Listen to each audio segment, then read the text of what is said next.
আমি আজকে নিয়ে এসেছি একেবারে পারফেক্ট ঝরঝরা পোলাও। তো কেন আমার ভিডিওটা দেখবেন? আজকে আমার ভিডিওটা যদি দেখেন, ফলো করেন, তাহলে আপনাদের পোলাও রান্না করতে যে সমস্যাগুলো হয় সেগুলো আর হবে না। সাথেই থাকুন, তাহলে পারফেক্ট ঝরঝরে পোলাও রান্না করা ইনশাল্লাহ শিখে নিতে পারবেন। তা আমি এখানে তেলটাকে একটু গরম করে পরিমাণ মতো পেঁয়াজ দিয়ে দিয়েছি। দিয়ে এখন পেঁয়াজটাকে একটু বেরেস্তা করে নেব।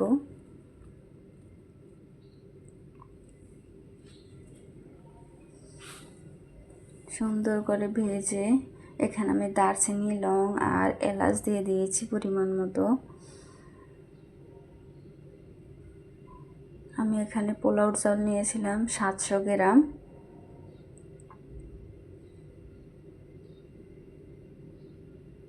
তো এখানে আমি তো দুধ, লিকুইড দুধ হাফ কেজি কে টানিয়ে 1 কাপ করে নিয়েছি, আর চিনি নিয়েছি, আর দিব এখানে গাজর কুচি, আর দিব মটরশুঁটি।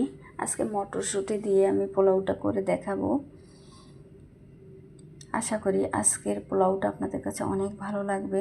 আমি চালটাকে 20 মিনিট আগে ধুয়ে পানিটাকে ঝরিয়ে নিয়েছি। আর এখানে আমি আদা বাটা দিব। আদা বাটাটা দিলে কিন্তু পোলাওটা অনেক ভালো লাগে।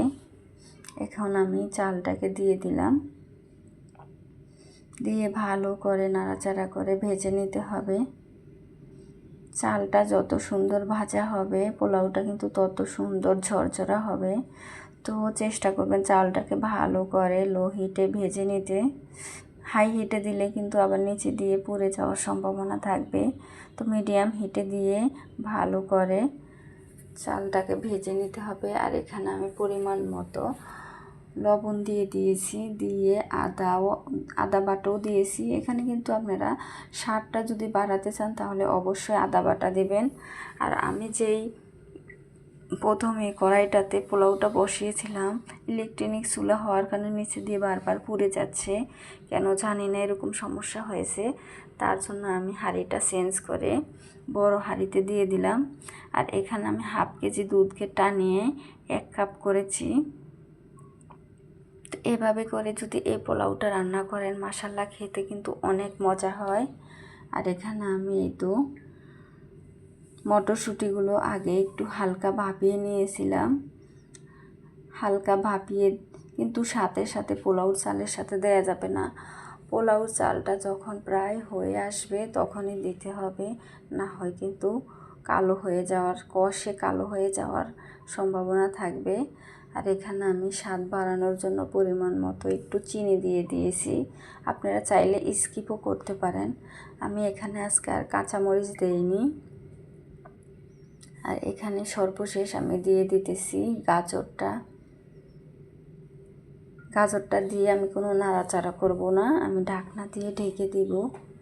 আর আপনারা সব সময় 1 কেজি পোলাও চালের সাথে 2 কেজি পানি দিবেন, এটাই হলো মেন টিপস। এইভাবে যদি আপনারা ফলো করে পোলাওটা রান্না করেন তাহলে কিন্তু একেবারে পারফেক্ট হবে। হাফ কেজির সাথে 1 কেজি চালটা যত হবে তার চেয়ে ডাবল হবে পানি। ডাবল পানি দিয়ে যদি রান্না করা হয় তাহলে কিন্তু একেবারে পারফেক্ট ঝরঝরা হবে। দেখুন মাশাল্লাহ আমার পোলাওটা কত সুন্দর হয়েছে। আমি কিন্তু এখানে পেঁয়াজ বেরেস্তাটা দিয়ে নিয়েছি। দেওয়ার পরে দেখুন কতটা সুন্দর হয়েছে। মাশাল্লাহ দেখতে যতটা সুন্দর লোভনীয় হয়েছিল, খেতে কিন্তু তার চেয়ে বেশি মজা হয়েছিল। আপনারা একবার হলেও এভাবে ট্রাই করবেন, আশা করি আপনাদের কাছে অনেক ভালো লাগবে। তো আজকের ভিডিওটা এ পর্যন্তই। সবাই ভালো থাকবেন, সুস্থ থাকবেন, নিরাপদে থাকবেন। আল্লাহ হাফেজ। আসসালামু আলাইকুম।